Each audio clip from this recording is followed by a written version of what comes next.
Y'all can unmute. I'm Hey, moved. y'all. I'm moved. What's Hey, happening? you. What's going on, young Yeah. men?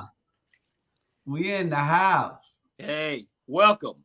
How y'all We doing? in the house. What's going on? Hey, you know what? We are experiencing some technical difficulties for some reason. I don't know why. And I believe if you, it might be going live from my page, hmm but it might not be going live from um, our regular page. For some reason, StreamYard and the um, and Facebook are not talking tonight. hmm So for some reason, it's not going out to the right places. So we'll see what the deal is in a minute. What about YouTube? I had a problem with the show before this, and then it came in and went back out. So it's a technical difficulty with Mm, StreamYard and All Things Relevant page. But right. because it showed the whole time on my personal page and it showed the whole time on YouTube. And we'll talk offline, Julius. I don't know if they. I know this has been an issue in the past that they kind of got upset with you with the music, but if that's the case, I got a young man that write beats. We always got a ram in the bush, but no, I it's paid always for the got one. music. They Yeah. they let it go after they flag us. Then they let it go after they realize that it We can, is my music. I Right. we paid can for do the some music. custom stuff. We'll Yeah, make you better than Roland Martin. yeah. Yeah. So it's something wrong with them with doing that. I don't know whether it's going off of y'all can check and see whether it's going off of All Things Relevant now. I don't know. I know YouTube. it'll play off of my personal page But and it'll There you go. Hey, Miss Betty Jones. How you doing? Good evening. not bad. There she gone. Uh oh. Welcome. I'm glad Miss Betty Uh oh. Jones is That's a getting good kicked. idea. Thank you, John. Yeah. Oh, StreamYard got a software update I need to download. Thank you, John. I did not know. Robert should have caught that, but he be Listen here. jet setting I'm on beyond every the age of worm. 35. That's when technology knowledge goes out the window. Hey, Tiffany. How you doing? Hey, Tiff. You mute. You You mute. I'm move moved. There I'm you go. moved. Did your he turn, rude replace? child. I Oh, called him. I said, Daniel, give her the phone. Good Lord. yeah. I've had a heck of a day when it comes to children. All you gotta do is just Mm-hmm. whip, just beat them. Not mine. Not my kids. He said beat him. Oh, okay. Just put them in a headlock and just DDT them. Who used to do the DDT, but not Jake the Snake? There you go, boy. Hey, boy, you the nature. You the nature boy. I'll Hey, RKO them. you That's know what I what? do. And Well, hey, I was talking. I had Jamal on with those young ladies just now. He had three ladies on. One of them I know she knows, but the other two young girls, Jazz mm-hmm. and what's the Lakeland, they don't know anything about ATR, but they own ATR. and she, And Jamal show is on there every week. and You got to tell your people about the show. right, Yeah. You got and to tell Jazz, your people. We got 38,000 people. Hell, we might have 300,000 if everybody did what they were supposed to do. right, Hold on. and Jazz know ATR because she been on American After Dark. But she sure didn't know nothing about it because she wasn't But paying now no I didn't attention. tell her. But not Hey, mad because he that's didn't get them toes. that's That's Bernard's daughter there. that's my daughter. Oh, never mind. You don't want them toes. You Hey, got that's how she got here. Toes got her here. yeah, that's what out of here. Hey, Javon, hey, he ain't gonna be my son-in-law. And you never know. But stay out that business. I tell folks, stay out of folk, grown folk business. Mm-mm. Well, All it right. looked like Oh, it's going. John, no, I it's a little don't bit of know. ginger Somebody ale. have to tell us whether they see it Look on here. all things That's relevant. just ginger ale, John. I can't, the school board folk, we can't, we have to stay sober at all times. No alcoholic beverages. Mm. Yeah. Yeah, Hey, you're running for school board. Yeah. Yes, We need to yes, make yes. Hold sure on real that we quick. Let me get you in there because we need some strong hold on real men quick. on there. Oh, okay. He got his button up. Yeah, Okay. look at here. Look at God. And There you John, go. by the way, and for those watching, I'm gonna have a day, y'all. I just gotta share this since the owner and president. First of all, let me do Bernard. We want to get it out the way, Bernard. We want to thank Julius Hall for Right. creating this platform. Yeah. Yeah. You're right. And me and He's what Jules something was else. talking earlier. It's like, man, y'all stop playing hating, man. Y'all jump on board, man. Leave ATR president alone, man. He ain't going no way. Oh, what's this right here? I didn't see this. I have a question. How can you hire that lawyer go for the weeping time when he is one of the biggest racists out there? Well, we'll talk about that at about 8 Wow. o'clock. That's our last subject of the night. We're going to spend a whole hour on it. So Reverend Small will probably be here to give you an explanation. But in short, I haven't seen you out there, Joanne. I haven't seen you at the weeping time. So Man, it's like the commercials say, hey, if you don't vote, you don't count. So if you're not supporting it, you really don't count. so I'm not trying to be rude or anything, but people can't complain when it's convenient for them to that's complain. right. You're You're in right. this for a reason. So at 8 o'clock, we'll address that. Right. Hey, So excuse, you're right. I didn't mean to interrupt you, Jude. Let me say something to you got Black mad. America. Let me say something to Black America. All white folks not racist. All black folks not racist. That will look, At the yeah. end of the day. And with me, I got white kin folks in my family, Asian, everything. So when y'all start calling people racist, make sure you check their background. At the end of the day, that's Lil Baby got a song out. I forgot the name of it. That's why I like Lil Baby. He talks about that in that song. Yeah. So I can't remember the name of it. Y'all go find it right quick. Y'all younger than me. And we're not going to go to it right now. But Joanne, you need to stick around. It's not personal. It is business. Please understand that. yes. And any physically handicapped, I'm physically handicapped, so I can't walk to protest. Okay.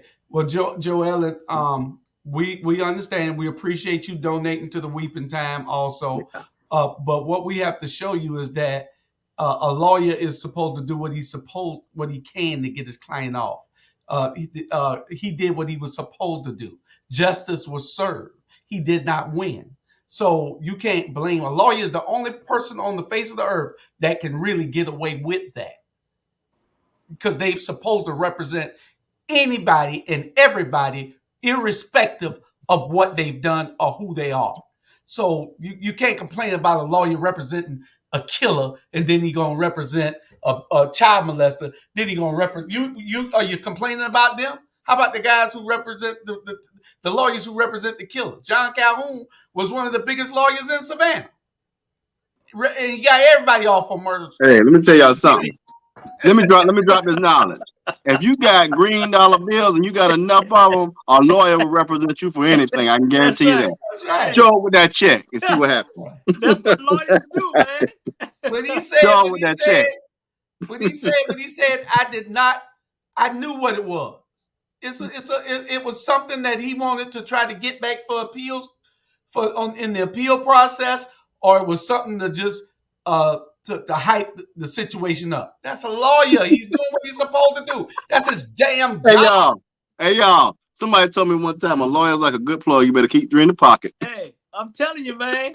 Hey, I'm gonna say this here, y'all. People may be getting mad with me, but I'm gonna say this. Don't be nice. I'm gonna be nice. OJ's sister had 12 lawyers and they got him off. Yeah. Hey, you see your boy Kyle Rittenhouse. Kyle Rittenhouse had that long money because he shot folks, got caught on camera, and got them. That's right. They don't care what color you is. If you gonna get them off, and you gonna get paid. And Ramona make a good point here. Stop putting your homes and property up for a child that is guilty. That's Hello. right. You know these kids out there killing, and you know he did it, but you still trying to put your home up to get them out. Hey, but now you want to complain about somebody coming to help a baby that's drowning. Right. You don't want Kevin to reach in the water and get the baby out the water because he Man. represented the boy that killed somebody.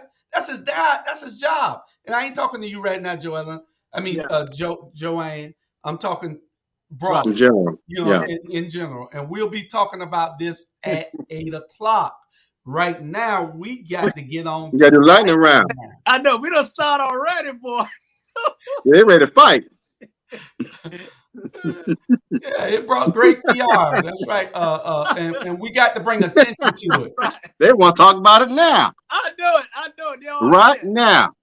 Some lawyers have done some things that should have gotten disbarred. What Kevin Go said was just what he said. He's trying to defend his client. Let him do what he do. I don't have a problem with it. I got more of a problem with all those pastors running down there to Brunswick and they ain't doing a damn thing in Savannah. We're gonna address that later. They want to meet with Jesse. They want to see Jesse about something. Joanne, just wait. Just wait. They want to talk to Jesse about something. She want to dab all in. She gonna come down to your house and choke you out in a minute. Oh man. And you know Port Wentworth ain't about to help you. Port Wentworth police don't like it. Yeah, please. Yeah, hold on, Miss Joanne. You're the wrong color. Miss Joanne said, let's get it right now. Don't worry about the other show. We waiting for John. We're gonna Pastor Small is coming on 8 John said he want to hear it now too. Everybody about to jump Julius. We got a bunch of other subjects that we gotta get to first. They don't want to hear about that. I'm in the wrong darn thing. I'm in the here I am. I was in the wrong manner. Look there, this is what happened when America After Dark don't play. I know. We don't bring it in. Hey, we go sky high. Listen here. Come on, Outcast. Y'all know about Outcast and Goody Mob. Hey, Joanne, we're not making fun of you, darling. No. You asked a valid question. No, we're not. We're having fun, Joe. For real. Yeah, you asked a valid question, and we're going to answer it because it is a serious question that needs addressing, and we will address it tonight here. You got a bunch of silly folks out there making videos, and we'll talk about them also. Right. You got the mayor being silly instead of saying, "Hey, let's get this resolved and be a man for the people." He's saying he finds it funny. He finds it. No, he shuck and jive today. He must have got a kickback to shuck and jive and Sambo down there was scared today. Yeah, man, Joanne is good people. We love you, Joanne. And we with you. Yeah. We thank you for being with us. Anyway, we're gonna get to our that's 8 o'clock, y'all. Make sure y'all are here. We're about 5 minutes behind right now. 8 o'clock, we will be on topic of the night, the Weeping Time lawyer and the Weeping Time issues. Reverend Smalls will be here and we will address this. And I know it's going to be a little heated and y'all can send your comments in, call, share, tell everybody we're here. We're going to address this issue and put it to rest because we're going to court and we're going to fight. I don't care if the devil show up. We're going to fight. I ain't sure up there. You don't come burn me. No, hey, shit. I can't help you. You just don't know who it is. Okay, I ain't coming in there, but Joanne, we I'll let JB come. You with us. Anyway, we got what we got first. The lightning round. 5 topics in 15 minutes. Yeah. Let's go with the first one. Former NFL player suffered CTE when he killed those 6 people. He killed 6 people in Carolina. And then he killed himself, I think, didn't he? Yeah, he killed himself. Yeah.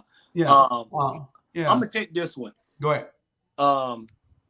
People don't realize that's a serious issue. You know what I'm saying? And piggyback with Jules and everybody. Back in the days when we played ball, and they didn't really teach us how to really and truly hit.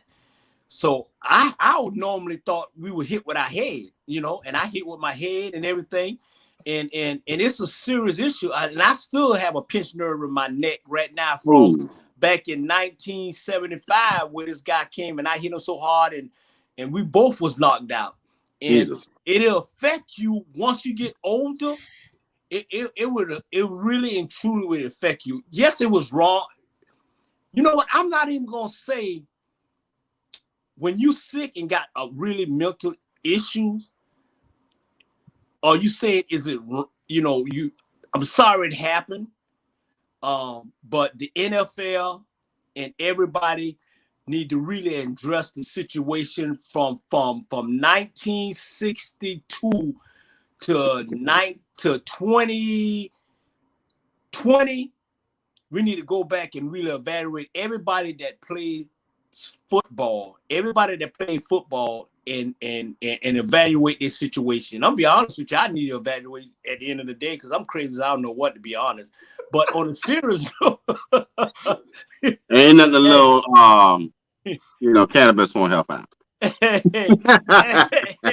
I know, but it's a sad story. It's a sad story. Yeah, I agree. And Junior Seau, and I can name a lot of ex-football players that did this and really killed themselves because of that. It's a really and truly need to be addressed. It really and truly do. And I feel sorry for him and the people that he killed and everything like that. But it's a serious. It's worse than mental issue. Trust me. And if I could book in it, and I agree with you, Bernard, but also on a more positive side of sports, how about prime time? What the hell just happened to? Oh, how about prime time? Flipping the #1 recruit in the nation from Florida State to Jackson State. Shout out to Jackson State University. My last hire, the person I hired when I was in Virginia, that brother came from Jackson State University. I love my historically black colleges and universities. And then on top of that, your boy, I think Alabama State flipped one out of Ole Miss. Yeah, I love that. Let me tell you why I love that.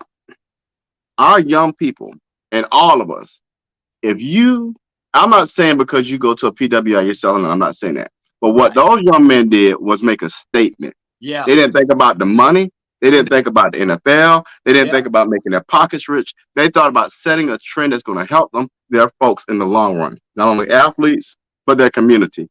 That's leadership. Those are real people. And that's why I got to shout out to them boys. Right. And that's true. And I seen the video and everything. But my thing is this.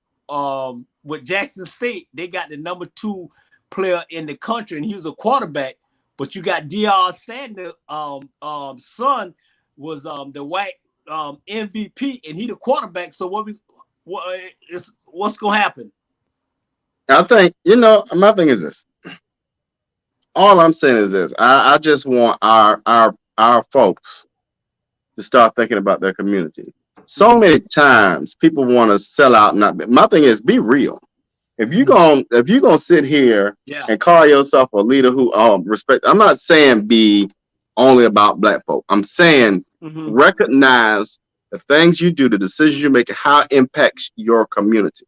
Right. We all know that everybody ain't for our community. So why would you turn your back on your community? And what those young men did was, come on. Think about it.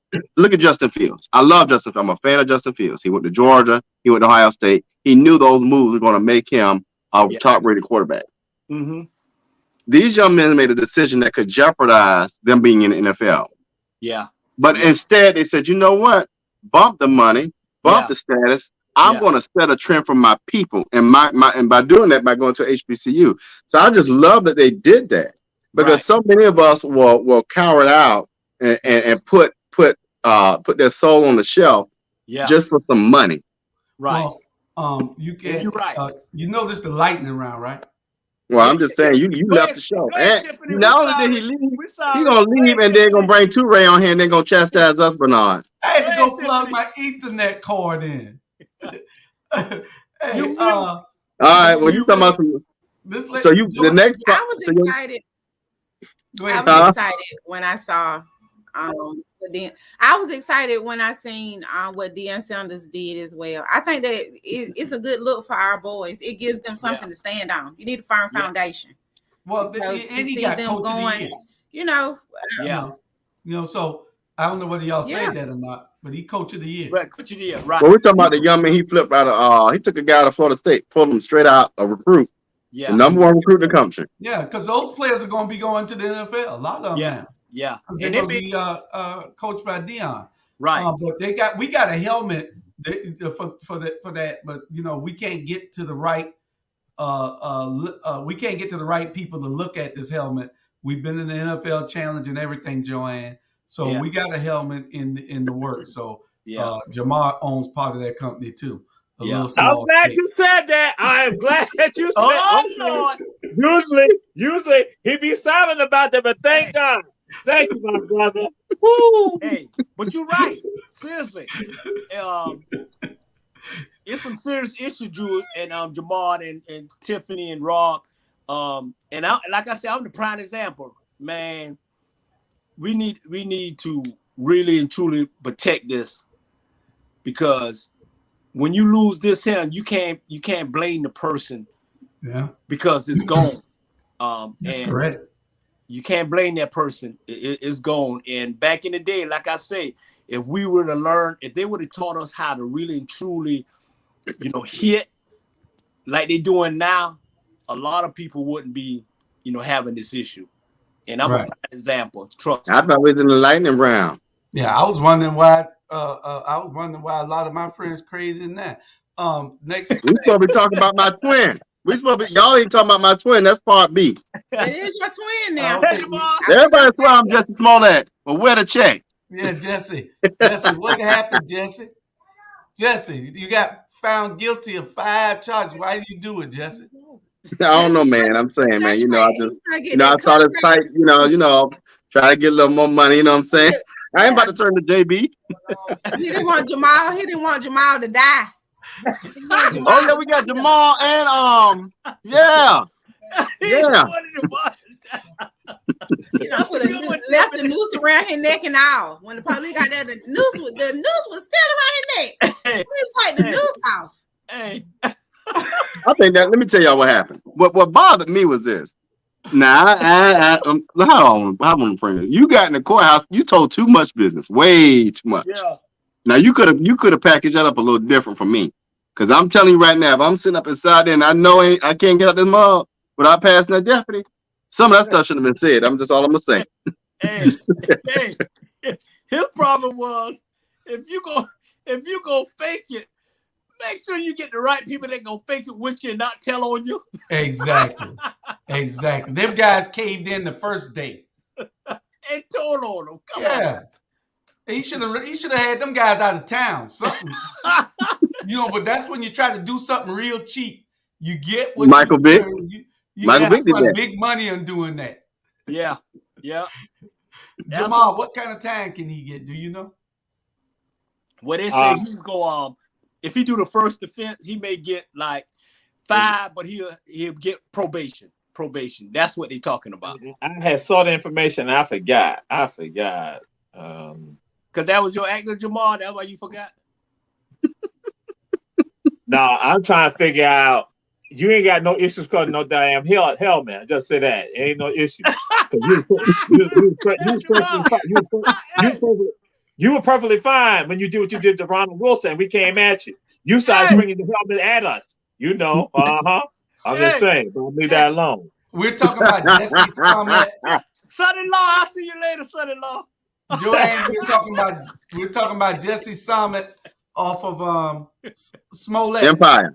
Off of Empire, the show Empire. He faked hate crime on himself, and he got found guilty of 5 of the 6 disorderly conduct charges. I'm like, what kind of foolishness is disorderly conduct? I'm like, man, what? You must have had. He got that. He must have had a Long Island iced tea that night, because that didn't make sense to me. It was horrible. It was horrible. Yeah. I'm like, why are you gonna make up a dumb lie, get in the courtroom, then tell the whole truth? Like, what? Yeah, and then I think the two guys were brothers, so they're gonna stick together. Yeah. And then beat you up or something. Oh Lord, we ain't gonna talk no more tonight. We ain't gonna talk no more tonight. Hey, sister. What's up, sister? Hey, Sandra. What's going on? And congratulations, Tiffany. Thank you. All right, we in the lightning round. Do you have anything to say about Jesse Smollett? I don't talk about dumb people. Go ahead. Let's say politicians. She come in throwing a curve. They're throwing punches. Already. Okay, how about snakes in a tree in Christmas trees then? Y'all didn't see all these reports of these people having all these snakes. Everybody get quiet. Oh. If you got a live tree, take that tree outside first and shake it and everything. Get that snake up out of it because you might have a snake in your house. And you're wondering whether somebody done set you up and putting a snake in your house. No, you brought that snake in the house with that live tree. So watch it when you got those live trees. Snakes are in trees. Yeah. They're in hedges and everything else. I know we were in Florida a couple of weeks ago, and one of the guys told me that he had killed the snake that was in a bush. Let me tell you Up something. in the bush, So, I don't do no. I'm good. Yeah. That's why, don't do live trees anyway. I still don't want a live tree. I faint. I can't do no snake. Yeah. Too much trouble with a live tree. Anybody else got anything on the live tree with the snake? Y'all make sure you tell your people. I was sitting at a table with a former fire marshal last night, and he said that he wouldn't advise anybody to buy a live tree. So, yeah. Live trees don't are buy the live tree. Well, they're like $50 at Walmart. Yeah. They're trying to give them away. You might go to the night and give them away. Yeah. We got about 2 minutes on these next two subjects. Right. Principal slap student. Let me tell you something. LeBron James High School. Let me tell you something right now. I don't have no biological children, but if you slap my nephews or my cousins, it's gonna take Jamal, Touré, and Bernard to come pull me off of your ass. Excuse my language, but I'm saying that's beyond. That's crossing the line. You need to tell Lil Ray not to cuss though. well, first of all, I'm with you, Julius. You need I'll do it. to There you teach go. these children some manners, because the man didn't wake up today saying, "I'm just gonna slap the hell out of somebody's child." It's a female. She. She didn't do it. You know. I think she was an AKA too, who believed in hazing. First of all, you're not gonna make me believe that. Sean, you're AKA. Be a Delta, you know. Because Now, Sean, now you know it's 100,000 deltas in the world. You're gonna get beat up now. yeah, You get jumped.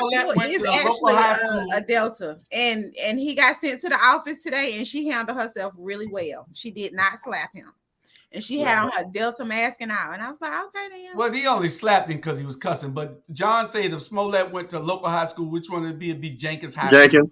That's Yep.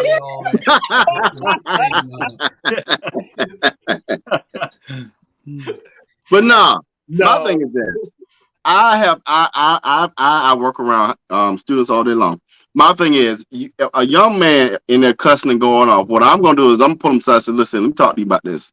You don't put your hands on folk, because now if that boy would have bucked up and jumped on him, you or her, then you want to be mad and say assault. So you can't do that. And that's what bothers me with people now, adults now. You want to put your hands on these kids and they buck it back on you, then you want to scream assault and call the police. You can't do that. Keep your hands to yourself. That was a first grade rule. Maybe she was just overwhelmed. Yeah, I think it got so much publicity because it was at LeBron James School. Yeah. Was it a man or a woman? It was a man or a woman. It was a woman. It was a female. Yes. She never slapped him. And then she texted the mom. She sent her a text message like, I slapped your son. Yeah, you got those mothers should give waivers and say, okay, take like Sandra, she would give a waiver to beat Chris butt if you got it. I feel that I would because So y'all remember when we could sign those forms for corporal punishment? Yeah. I would be one of those parents that signed the damn form. So it was a principal, which was a woman, slapped the guy. Was the guy slapped the guy? That's what happened. No, they say it was a woman. The student was a boy. Yes. She's a girl. The principal is a woman, and the student was a boy. Right. And this is at LeBron James School. Right. Mm-hmm. Yeah. The one he opened. Right. Yeah. You know what? The charter At the school. end of the day, I'm gonna say this. I don't give a damn what that young man did. I ain't mean to cuss. At the end of the day, you don't slap anybody. You don't have the right to be slapping anybody. At the end of the day, you could have addressed it a different way than to just slap somebody. That's what's wrong today. I mean, at the end of the day, I'm gonna leave it like that. You could have better in slap. our day, you had Mr. Flint would jack you up and throw you on the wall. You had Coach Hall, who didn't play the radio with you. And the paddle. You had Roger B. Jones, who everybody was scared of. Right. So, but he didn't slap us. No, he didn't slap. Think about that. Just putting somebody's hand going in your face, like, no. That's deep. No, sir. That's deep when you slap somebody. I made this. I don't know that. That's World War III. When you slap some, you can do anything. I don't know that. You can hit me in my head. You can hit me in my butt. But when you slap me, it's on. I can even take the extension cord. How about the paddle? I'll deal with the extension cord, but nah. Come on now. I can deal with the paddle, but don't slap me. Please don't. Don't slap me. Hey, I'm gonna tell somebody next time I see me not slap him. Jamal, when he come back now and slap him. Don't slap me. He'll be here next week. Don't touch me. Slap me. Make sure the helmet off. That's right. See what Ramona said? Ramona said they gave Listen. Mr. Cole and Mr. Flynn permission to beat our butts. Right. Yeah. So I don't know. But he ain't never slapped you. But you know what? I think back then, though, and even during my era, they wanted to make sure that they kept that scare factor. They ain't gonna hit you, but they wanted to make sure you thought they were. Yeah. Oh, and you guys had some tough people. I don't know what the school system did here, but I heard Savannah High used to be under control while Walter Seabrooks was there, and I know Walter. I grew up with Walter. We went to same high school and junior high schools and stuff together. And Walter was a tough guy when I run linebackers at Tompkins. Yeah, but Walter used to have that school in check. They scared of a strong black male. Yeah. Now this school got a black female there. These kids are running all over them because they don't respect that they need to see a man figure giving them that authority at these bad schools, or either you need to be sending them there to patrol the hallways. Mm-hmm. You need Bernard there. Mm-hmm. Yeah, but hey, don't slap me. Bernard might slap the kids too. Oh, he's slapping with them toes. You slap them with them toes now, you might get somewhere. Now, that's a different thing. Might get your rent paid. Last subject on that. Chris Wallace leaves Fox. He'll lose his job. He do that to them kids. He'll lose his job. I ain't telling the kids. I'm talking about the ladies down at the strip club at Magic City. Oh, okay. 2 minutes. 2 minutes. Robert, you and Sandra could take this. Chris Wallace leaves Fox News. Bye, Felicia. Well, he left Fox News because he was finally fed up with, not being able to actually report the news. Mm-hmm. Yeah. In a truthful way. You're right about that. Yeah. I mean, how about these crazy folks here? Y'all, I don't know whether they mailing this thing all over the country. I don't know where it's at. What? It's a flyer that these crazy people, the Trumpers, are mailing all over, and I can't find it. It was right here on my desk earlier. And it's a flyer. I'm gonna put it up for you anyway. See if I can pull it up. And it's your mic can't read it though. Yeah, I don't have it where I can pull it up and read it. But it's a flyer that says you stood by. And they gave all these things, all these reasons why you should vote against the incumbents that's in there now because they stood by. And it really sounded like a bunch of right-wing Trump people because they were protesting the kids wearing a mask. and they were protesting. I'm talking about they were they in that thing they talk about everything stupid. I'm talking about just you could tell they're Trumpers though, and I can't find it though. I thought I had it. I must have downloaded it to the wrong thing, and I don't see it now. I had it right here on my desk, and but it's called "You Stood By." And it's called "You Stood By." Y'all didn't get one in the mail? Stood by and watch them act a fool January the 6th. That's what we stood by and did. Exactly. Exactly. That's what we did. That's exactly what we did. That is a great one. We stood by and watch y'all act a darn fool. Yeah. I know when I turned on new, I was like, "What's going on at the Capitol? I'm partying." Yeah. And Jude, only thing I got in my mail. One thing I got in my mailbox a bunch of bills. Oh Lord! Oh Lord! I ain't got no "You Stood By" in there. Oh my God! This is a family friendly show. I don't know where that thing went at. My wife must be. This is a family friendly show. All right. Yeah. Anyway, it says all these things about them with the face masks. They stood by and didn't do that. They stood by and kept the kids out of school, making sure that they didn't get all the proper learning. All these things they're saying that they stood by and now elections have consequences and now they're going to vote all of them out of office. But it's a bunch of Trumpicans. What'd you say? Was somebody saying something? No, I was going to say, before we go to John's question, are you ready to transition out of that mode, out of the lightning round? Yes. We're out of the lightning round. That's the first. All right, but now I want to bring attention to this real quick, y'all. I don't know if y'all know about the author Bell Hooks. And the reason I'm bringing this up is because you're talking about activist, feminist, critical race theory, author, scholar. Bell Hooks died, I think, the day or yesterday. So if you don't know about Bell Hooks, that sister's a bad sister. She's done a lot of work. So I want y'all to Google her tonight. If you don't do nothing else, Google Bell Hooks.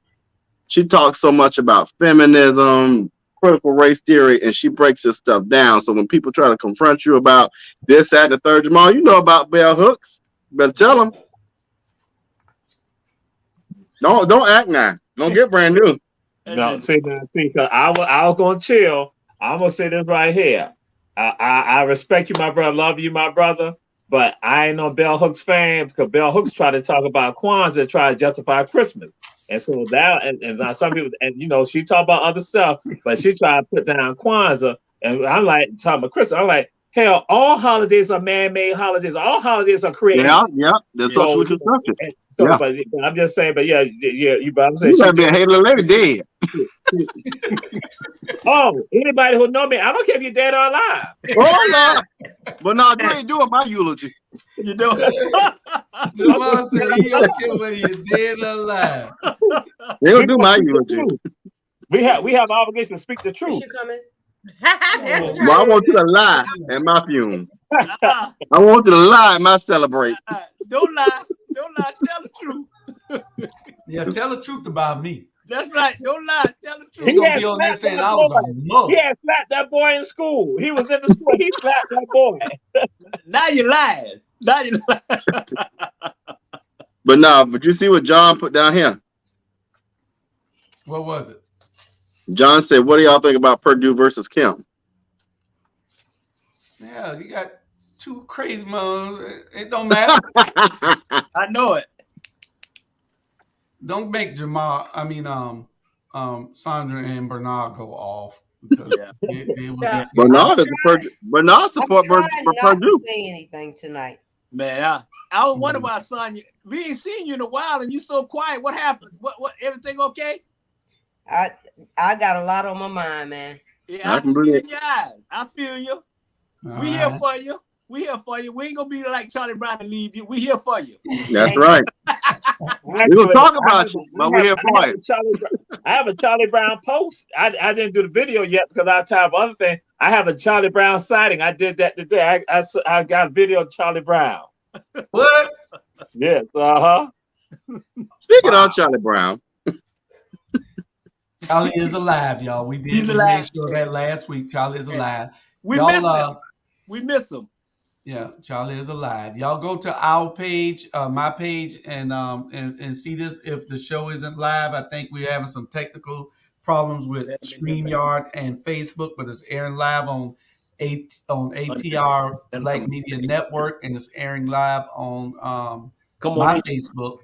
Why it's not airing on the other ones, I have no idea. I'll find out tonight. Oh, but John said that I need to go and do an update for StreamYard. So I'll go do that tonight after this show. But right now you can watch it on my page, and you can watch it on YouTube, ATR Black Media Network. Next subject, Omicron virus. When is it going to get the hell out of our life? Are the symptoms the same? Anybody know anybody that had it? I mean, it's just coming this way now. It's only, I don't know, they say it's spreading fast, but it's coming this way. They do have some cases in Georgia. I'm gonna pass on that one. Okay. Yeah, maybe I'm good. You and Sandra pass. So. Yeah. I don't think that. I mean, I feel like it's headed our way for one thing, and I feel like it's gonna keep on mutating into different stuff. So we'll be on medicine forever. And I still have to. I took a booster shot. So that's my third shot. I took the booster shot Monday at 3:00. Mm-hmm. Nothing was wrong on all day Monday, but on Tuesday I just had a light little fog headache. It wasn't a headache. It was just a pressure. Now I'm all right. I guess that's it must be helping to push it out. I hope that's what it's doing. They say it worked, so I got to take it for right now. So y'all pray for me, and we go get it off. What's wrong with y'all now? I'm all right now. Nobody else want to talk about the Omicron? What's happening now? I'm good. Tiffany, y'all got thousands and thousands, 100,000 people up in the stands in Georgia watching a football game. Y'all are super spreaders down there. Right. Hey, I took an X-ray yesterday on my chest. They say I'm okay. Everything went okay. So okay. Praise the Lord. How about right. Tiffany? All y'all name ain't Tiffany. Tiffany. Yeah, you would think, like, with us being in a pandemic, that the University of Georgia would have some sort of precautions, but they don't. Everybody just come together, cheer, and go home. The Bible said, "Come as you are." Yeah. Seriously, I'm telling you, man, and everybody just, certain people, but it just went back normal. If you look at any football game, basketball, prime example, the New York Knicks, when Steph last night, it was 100-something thousand people, and nobody got no mask on. All they were worrying about, hit this three, and we party. Exactly. Spike Lee all on the floor taking pictures and all that. I mean, but nah, you want to know what's for real? Listen, I'm in New Orleans last Saturday on Bourbon Street. I was watching y'all. That's all I was doing. I promise you. I ain't seen not near man. I thought you was in Miami. Yeah, I was in Miami the week before. Yeah, I ain't seen no mask either. My job, we're on a party boat. Ain't that mask. Last week, no mask on Bourbon Street. I said, Lord. Yeah. But, Lord what? Hey. You say Lord what? I get my tested. I don't. I get my mask on. Hey. I kept, I had my I had it with me. He had a good time. He had a good time. Lord, he had a good time.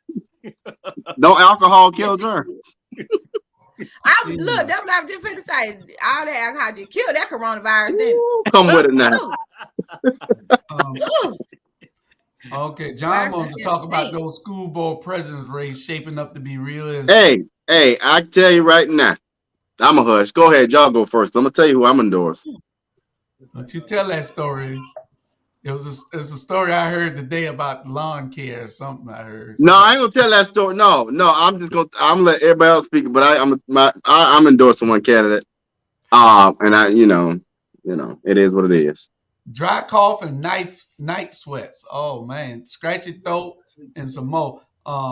Joanne, extreme tiredness and muscle soreness. So that's the Omicron. Okay. Well, our next subject is homeowners meeting gone wild. We ain't gonna spend but a minute on this. I just want to tell y'all about this story last night. I went to my homeowners association meeting right out here last night. 6:30 we got there, 7 o'clock. They give us all our voting stuff. The building holds about 100 people at the clubhouse for 100 chairs you could probably put in there. You could vote online. It's 550 homes in my subdivision. And they said that we couldn't vote because we didn't have a quorum. And they said that we had to have 75% of the people either online or present or voted already. We had 27 in the building. We had 25 online, and we had 2 people that sent their votes, and that's 54. 54 people out of, they say we needed 207. You have never gotten 275 for a vote. That means that every time they charge me for the last 8 years that I've lived out here, they should give me my money damn back, because they shouldn't have charged me because they were in violation. These boards are in violation because ain't none of them could have ever got elected with that type of rule in place that you need 275 people to show up before a vote. So what are they acting like, Trumpers? They're acting like Trumpers because now they want to stay in office because you're never going to get 275 people online or anything to come and vote them out. So they get to stay in place even though their terms expire. That's some Trump stuff. But and do they also get to keep the money that y'all paying? I'm not paying a dime. I'm glad I didn't pay my homeowners association dues yet. I'm not paying a dime until I vote. Not 1 cent. Take me to court. It's 550 houses. Nobody should pay. But a lot of people probably already paid because they sent out the stuff a month ago. So a lot of people probably already pay. I don't pay till the last minute, right before the fine. Right before the $50 fee. Late fee. Late. Yeah. Yeah, that it's crazy how they do it at these homeowner associations. They make up rules that the laws don't even support. And what's that for? For the communities that you live in, you just I pay $480 a year, $480 a year, and then you still got to pay to use the clubhouse. Yeah, are they gonna come cut my grass, paint my house, feed my dog? You know, pick up all the poop out my yard, and if you they're not. Leave me alone. They're gonna make sure your music isn't too loud when you have a cookout. Wait a minute. Make sure you don't park a car the wrong way on the street, or you have too many cars in front of your house. You can't have nothing on the side of your house, all that kind of stuff. I had to build a privacy fence for a trailer. Yeah, make sure the black music is not loud. So y'all going there right now? Yep. Oh Lord! Don't park in front of your neighbor's house. Now, if you playing Elvis, then you can play. You can go. You know. All right, we got one more subject before we go to the last 2 subjects that I know are going to be the hottest subjects in the world. Tornadoes hit Kentucky and Mississippi and some other little southern states, and the devastation was crazy. Yeah. Y'all look at this, the devastation. Yeah, God bless them. Crazy. I tell you, that's tough. But and let me add this, y'all. Because I'm gonna have to tie the 2 together because this got to be tied together. I just hope they don't sit on this like they sat on the people of New Orleans with Katrina.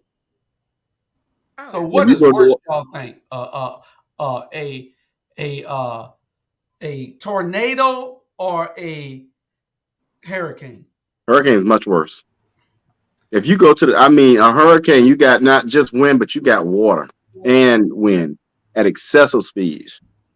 But on a tornado, you got winds that are just smashing, and Yeah. they don't care what they hit, and they tear up everything. I ain't never seen a hurricane cause this kind of destruction. Yeah. But Yeah. Yeah. Plus, it happens in a matter of seconds, minutes. right. Yeah. That was only on the ground for 2 minutes. Yeah. And thank God, man, you know, it had to come through us, because I remember that it had to come through, like, I stay 75 north. So I'm like Tennessee, Kentucky, and all that. And when You it up came in Woodstock? yeah, Woodstock. And when it came through us, it wasn't really strong yet. But once it got past us, it got stronger. And you know, man, I'm just That's just pray, just pray for me. And yeah, that's a lot. That's a lot. yeah. All right. Anybody else on this subject? Because we got 1 hour. It's 8 o'clock. We You got ready to be our messy? last two Ready to be subjects, messy? and we got the good pastor in the waiting room, and he's ready to come on. And we All are right. not at the weeping time yet, but we finna But wait a spend minute. 10 minutes on this other subject. Hold on. real Let quick. Teray line to him real quick. Oh, the hymn I was gonna line. It's called climate change. It's called climate change. It's called climate change because they're saying this is unusual with regard Yeah. to tornadoes this time of the year. It's Mhm. unusual. I'm like, this is climate change.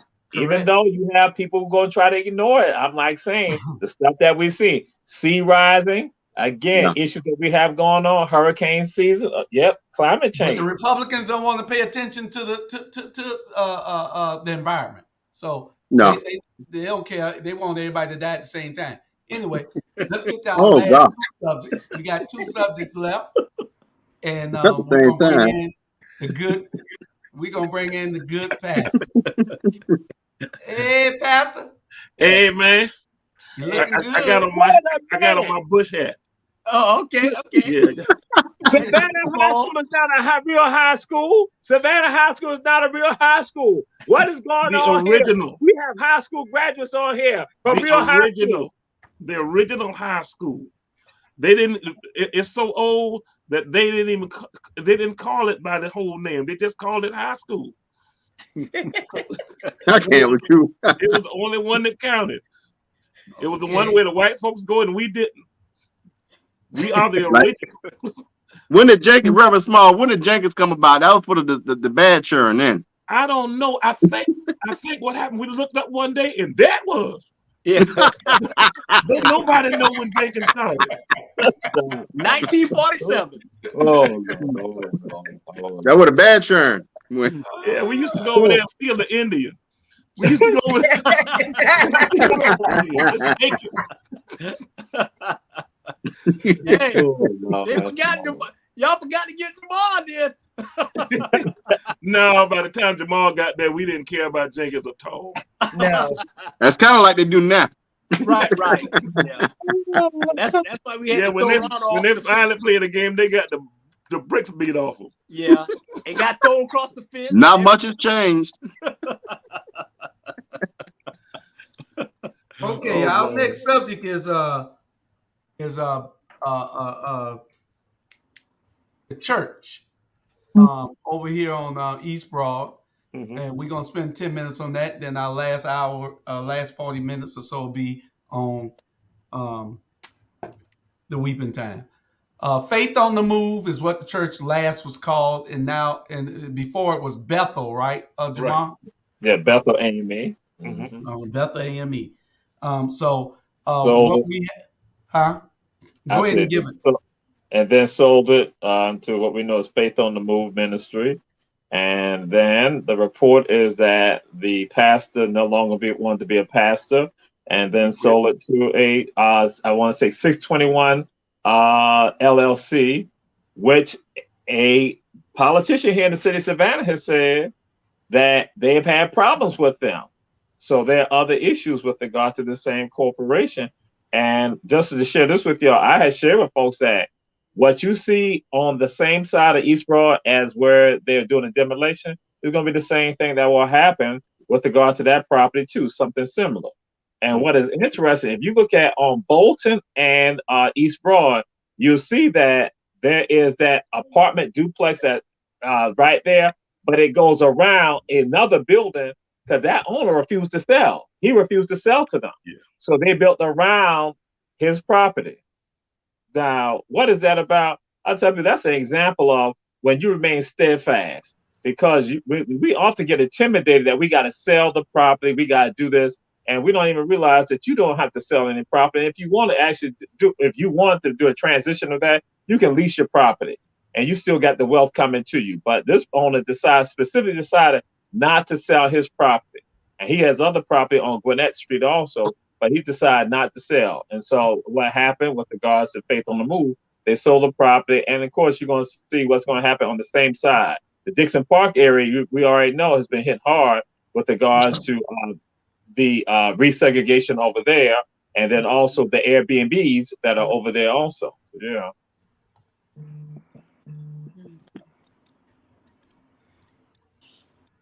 You're muted, Julius. Oh, Cut your mic on, Julius. You mute, Jill. Oh, I'm sorry. The church was brought for $190,000, I'm told. Right. And it sold for a whopping $730,000. Over $750,000 almost. Yeah. $750,000 the building sold for. Yeah. And it probably was paid off. Ain't no telling. You know, churches like those tithers, they pay their churches off. And so he had some old folks in there too that pay those tithes. So what happens to this money is what I want to know. Y'all can answer. Okay, wait a minute before anybody else talk. Let the preacher talk first. Go ahead, preacher. All right, because I defend or I charge clergy.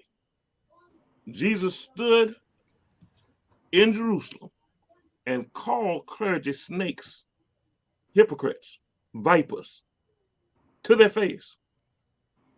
This is a case, and I'm going to say it flat as I can say it, because I'm not sneaking up on heaven. I'm going in bold. Okay? Preacher took the money. Preacher took the money. So it ain't faith on the move, it's cash on the move. Stealing in the name of the Lord. Listen, I don't have to defend crooks. I don't have to defend charlatans and con artists. I don't do that. They're killing the church. They're killing our witness.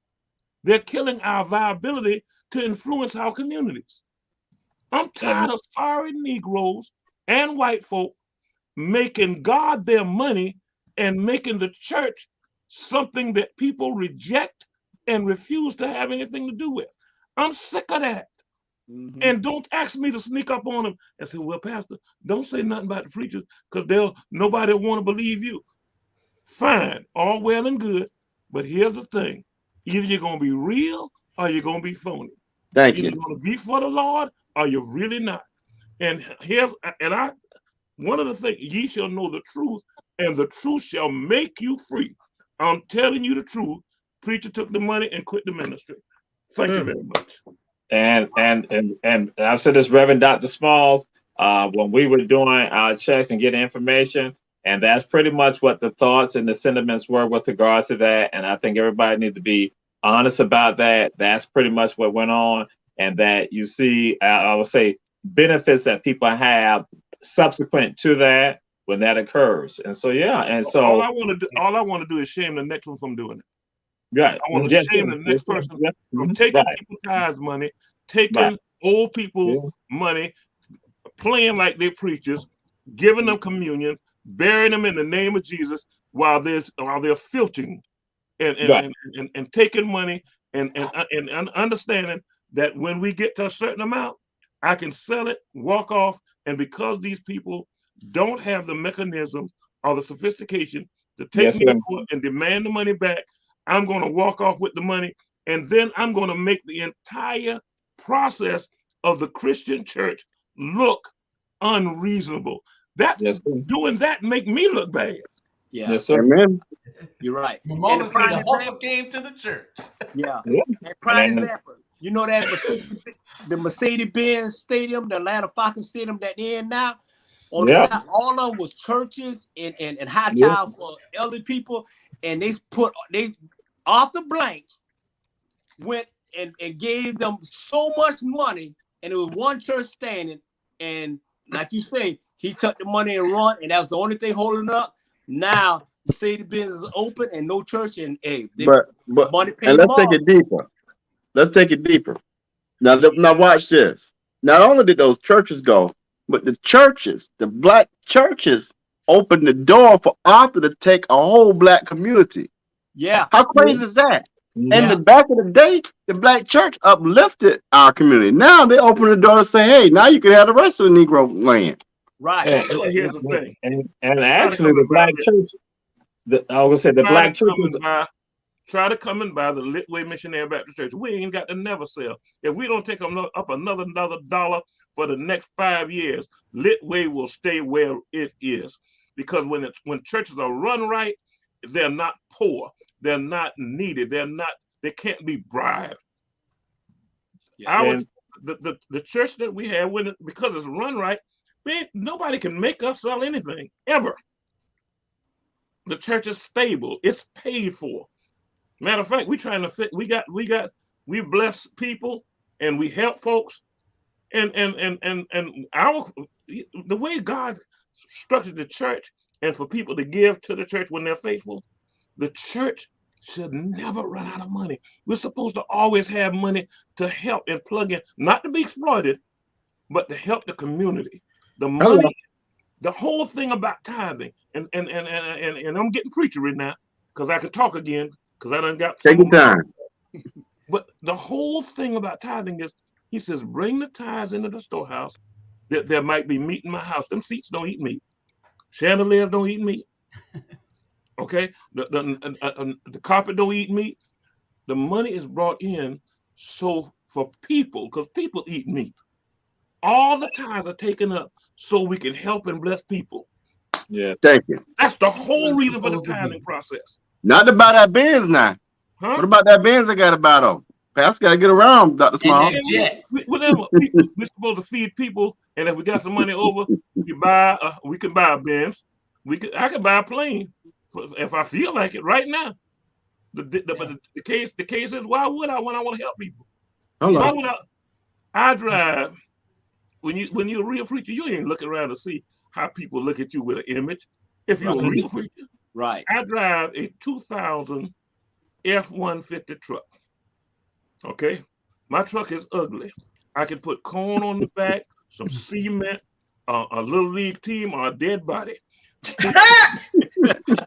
No. See, my car is a 2012 Dodge Charger that I bought on the auction from up in South Carolina for $4,250. Why do I do that? Because I also take money and I'm sending 100 kids to school who are orphans from Ebola. Amen. That's my Mercedes-Benz. Them little children, them big-eyed little children who I was able to pull off in the fourth poorest nation on earth. I got them all vaccinated and all the people who care for them. That's my Mercedes-Benz. That's my Learjet. You want to do some training. If we'll get to that, then folk will pour into you.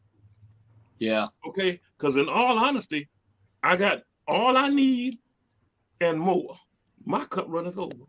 You know what? I think you need to do a workshop with some of these folk in Georgia. I don't know who I'm talking to. Yeah, I'm just saying. Yeah. Well, some people don't realize that the black church was a part of the black community. Yes, that had the black churches in the community. Right. And I'm talking about saying physically, that when we look at like St. Philip Manuel AME, look at Temple.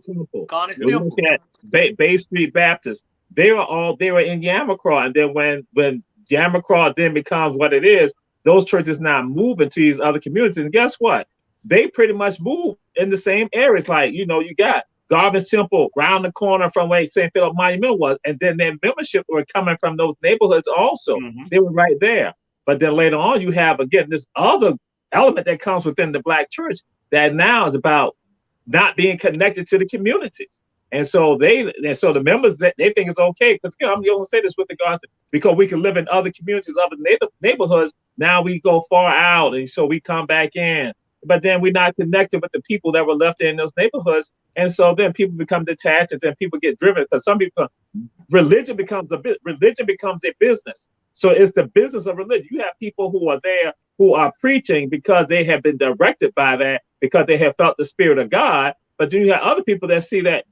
Now I gotta throw this out there, and this is a concept that I didn't come up with the concept, but this is a concept that I got back in the 90s. That for some of the most talented Black people in this country, because they are thwarted from being able to be successful in other arenas, the one arena that they can easily go into and now gain some success is becoming a minister.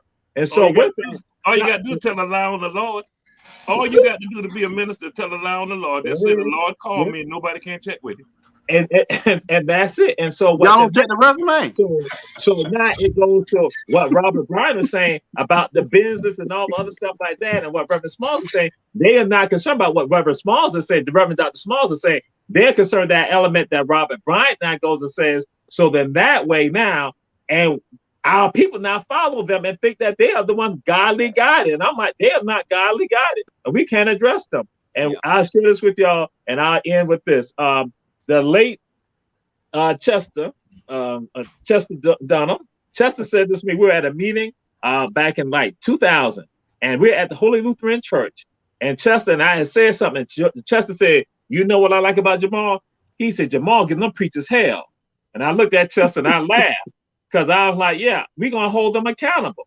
I ain't had to do that with Reverend Spall because he was from Savannah High. He used to bully me all the time anyway, but I'm gonna leave that alone. That's no story for another day.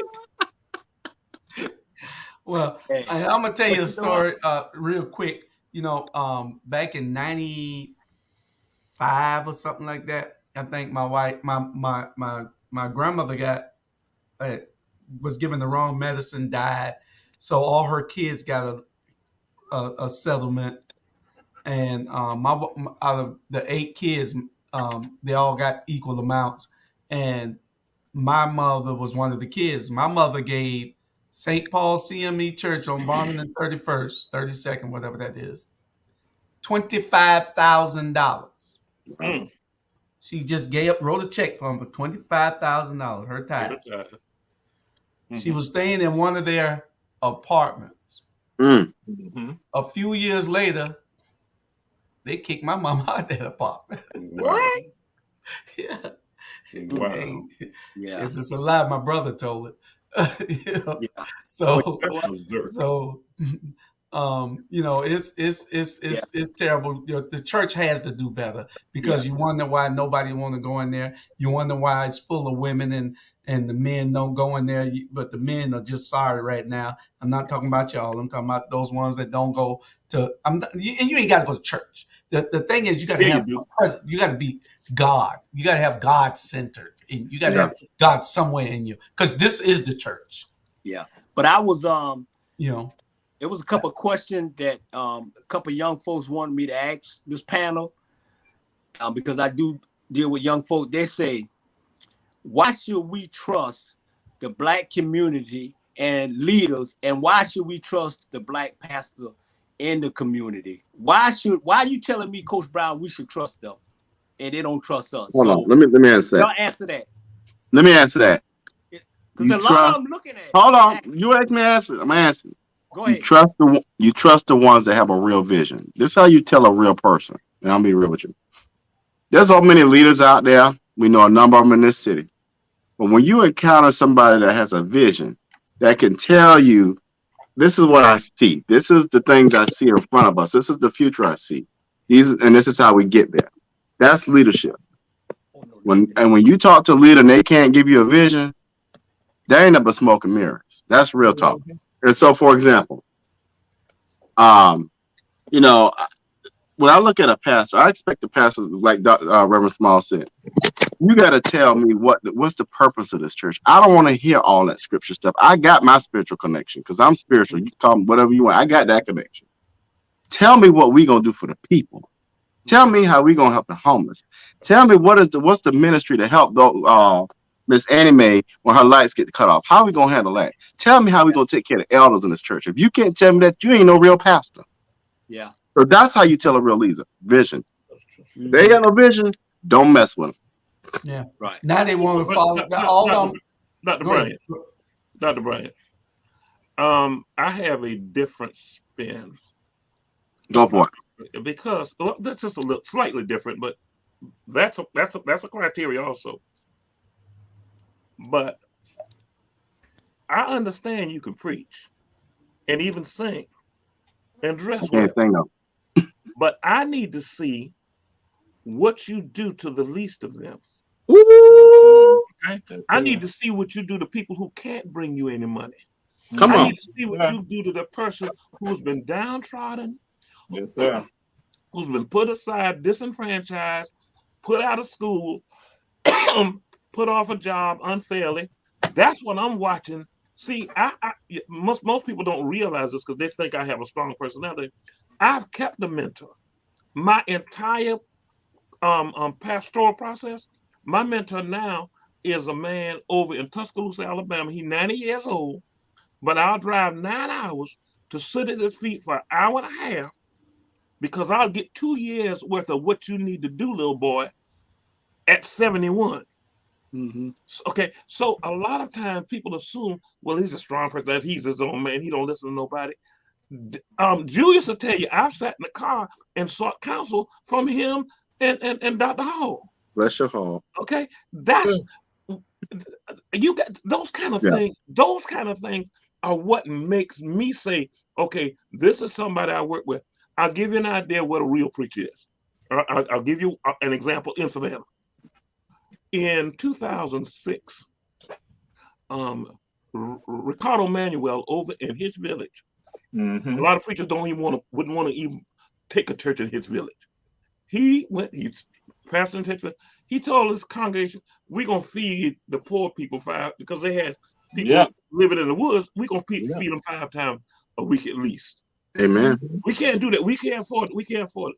They've been feeding homeless people 5 times a week since 2006. But you see that vision, though. You saw that vision. It took vision, but it's also nuts and bolts. It's also work. It's also ministry. I started Resurrection House Christian Drug Intervention Center. We ended up having at least 30 people in 3 or 4 houses with no government funds, no grants or nothing like that, just strictly off the muscle. That ministry blossomed, and the people who got off drugs feed all the stuff y'all see me do. There's still those people who went through that feed the work I do. They're there. They were there on City Hall steps with us yesterday. And so we need to understand, we need to go back to the basics where the church actually did work and didn't just dress up. Woo! Get out of here, man. And to throw something in there, Reverend Dr. Smalls, that and Reverend Emmanuel experienced a tragedy in his family. Yes, his daughter was murdered. That's right. His daughter was murdered, and his daughter was murdered, and they donated her organs. And there's actually someone walking around with her heart in them as we speak. Just like I have someone's liver inside me, because I had a liver transplant, and the person whose liver I got had to die for me to live. So I've got to be grateful. I've got to help somebody. I got to bless somebody with days that I should not have had. And Reverend Jerome Irwin was a deacon in his church, was at his church, and with our tour company and the relationship that we had going back, they had a bus, and that we could utilize their bus when they had the bus for our tour company at times. And that's why when you said that, I'm like, I like to acknowledge those people who are doing the work and understand. He was like, hey, listen, Jamal, you were giving people our history. You're giving the story. You're putting it out there. And so what we can do, and then his other deacons and the ushers, they were all supportive of what we were doing with regards to that. That's why when you talk about the food, I was like, yeah, because I observed it, and I said, these are people who are doing it. Yeah. And we need to get together now and get one of them stretch vans for you so you could give these people these tours. Everybody need to take that tour. Everybody. I live here all my life. It amazed me. Stuff I've never heard of or seen. So you need to take that. Not anyone that disrespects next week. No one that disrespects Jenkins High School. no one that Well, I'm disrespects gonna disrespect Jenkins, but I'm still gonna take the tour. anybody. Listen, I got to go. Step away for a minute and go get some water before y'all bring up Kevin Goff. Okay, Right back. okay. As soon as you come back, we go into that. Yeah. Go ahead, But, Stephanie, Sonia. Sean, you all right, baby girl? I can I share something that if No, we're talking to Sean. Just to let y'all know, in the situation with Bethel, about that structure at Bethel. Now, what occurred was some people realized that they said if the structure where the church is on Bethel, if it was on the other side of Gwinnett Street, it could not just been demolished like that. It could not have occurred like that. But because it's on the other side of Gwinnett Street, that's why it can happen. Now, I'll share with y'all what transpired. Now, they said the report I got was that, and how I got contacted. Someone was walking down the street during their lunchtime. They saw the church being demolished, so that person then called Historic Savannah Foundation. Historic Savannah Foundation, what they did, they contacted the media. So that's when I got contacted, not by me, but someone else who then said, hey, listen, Jamal, they demolished in Bethel. And I said, what? I thought Bethel on AME? I mean, Bethel on East Broad. They're like, yeah. So, bam, I got it. And then that's when I started filming. And so what occurred in the conversation, I told folks, I said, because our neighborhoods are not protected. And guess what? When I'm now talking to the folks in the media, guess what they said to me? And this, again, how they know stuff, but we're not going to bring it out. They said they realized that the buildings that are being torn down right now are buildings basically in the Black community. The Black community are the ones being targeted with the destruction of this information. So preservation is not happening in our communities. And so if on the other side of MLK, they could not do that, here it was in this situation. And they even had a sign up on the door that said that it was asbestos inside the building. But nobody was wearing any hazmat stuff, nothing like that. And so now folks are now stepping to the plate. Historic Savannah Foundation, Jay Melder, our Shiro, all the women, all involved now with the guy saying, we got to address this right here. We got to address it. And then here go the NPC. I'm going to throw it out there, and some people might get mad at me. The NPC went and said how they felt devastated by that too. But I told folks, I said, guess what? The NPC is not helping the Black community with regards to this. So now, why am I bringing this up right now? There is something called historic districts, but something also called conservation districts. What is the conservation district? It addresses the character of the community. So if you got houses in the community that are 1-story or 2-story single family homes, anybody that comes to purchase property there and they want to tear down something, they have to put up something that's just like that. It must be the character of the community. It cannot be these 4-story buildings that they've been putting up, these 3-story buildings. They can't do that. But guess what? There are only 2 neighborhoods that fall within the historic district category or conservation district category in Savannah, in Chatham County. That is, in the city of Savannah. One is Kyla Brownsville. The other one is Carverville. But now let me tell you the neighborhoods that fall under conservation of protection: Ardsley Park, Ardmore, Chatham Crescent, and Parkside. Probably Haversham Woods. Neighborhoods that again they're protected. But guess what? Liberty City, West Savannah, Hudson Hill, Woodsville, Cam Park, Jackson Park, Fowler Terrace, Poplar Place, Tatumville, Eastside, none of them are protected. That's why they're doing it right now. So I said to an official, I said, if the NPC is so concerned, they will loosen up the restrictions on helping these people now have conservation districts, these neighborhoods. That's something simple, but they make it convoluted. And so we said in the 5th district, we wanted for Cam Park, Jackson Park, and the other neighborhoods association president, when they heard me bring this up to the NPC folks and Tanya Milton, they were like, we want the same thing. But it's so convoluted that now they can tear down the properties, and the media realized in the city of Savannah, it's our neighborhoods being attacked. But guess what? You're protecting Ardsley Park. Listen, look at this. Jamal, I want everybody on this thing watching now, ask the NPC for the city master plan. That'll show you exactly what's going on. The master plan has it laid out clearly. The master plan says the downtown historic district will expand. Read between the lines. Where is it going to expand? Come on now. How many of y'all been on MLK where that churches used to be? What is that now? About to be a high rise. I'm telling you, look at the MPC master plan. But I can say this while I'm here. Me and Dr. Pat Harris and all the folks in 5th District, hey, we're going to fight. I'll tell you one thing. If you're going to take these houses down, you're going to take us down with them.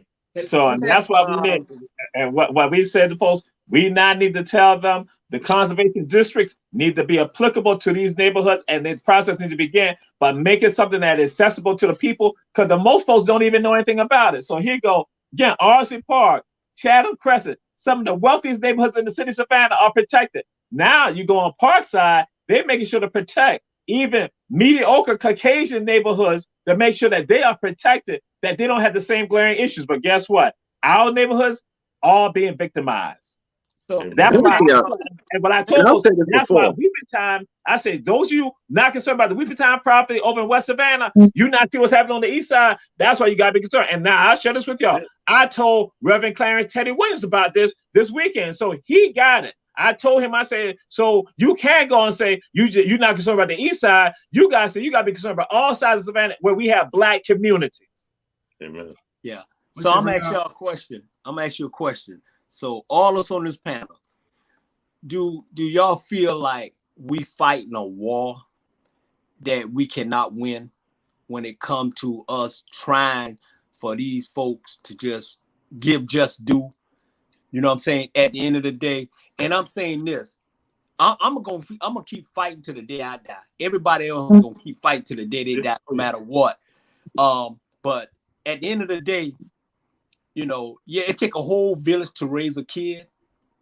Okay, now it take a whole world to give us what we ask for. And at the end of the day, I think we need to stop asking and start taking. Well, the only way you can take is to be unified. If you're not unified, you can't do anything. Well, let me say this, because I gotta grab my food real quick. Let me say this real quick. I gotta grab my food. Bernard, the problem is you don't have enough people like us. One thing about me is I'm unapologetic. I'm not going to feel sorry, and I'm not going to allow you to put whatever out there to try to damage me to make me stop this movement. Right. At the end of the day, I stand for what I stand for, and if you don't like it, I don't care. Right. At the end of the day, I see my 94-year-old daddy get calls every day, 10 times a day, to sell this house that he built brick by brick. And if you think I'm going to let my ancestors be sold out because you want to just take the money and develop it, you crazy. I'm not going to sell out for no dollar. My blood, my sweat, my tears, and my people mean more to me than sitting around here being a sorry sellout because I'm trying to make a capitalistic dollar. That means you're a weak person. And so you got to start getting more people who are unapologetic and who can stand to the flame even when it gets hot.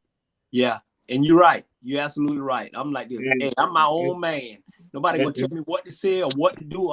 At the end of the day, and like I was telling Jules earlier, we was talking.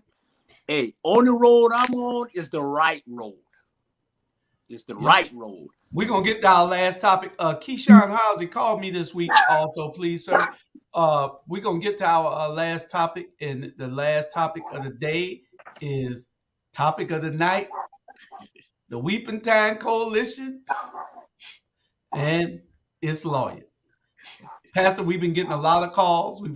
We had somebody go on a 15-minute rant this morning saying, "Damn the weeping time," and the people who weep, they dead. Worry about the ones that's weeping now. Don't worry about them slaves. Them slaves dead. That was a crazy woman. Y'all could tell I said that. I ain't gonna call her name because she didn't call my name yesterday. But you going crazy, girl. You need to go see some damn psychiatrist. And then you had your mayor on TV last night talking about he found it ironic or he found it funny or something. He said that you're using Kevin Goff, the same guy that defended Ahmaud Arbery's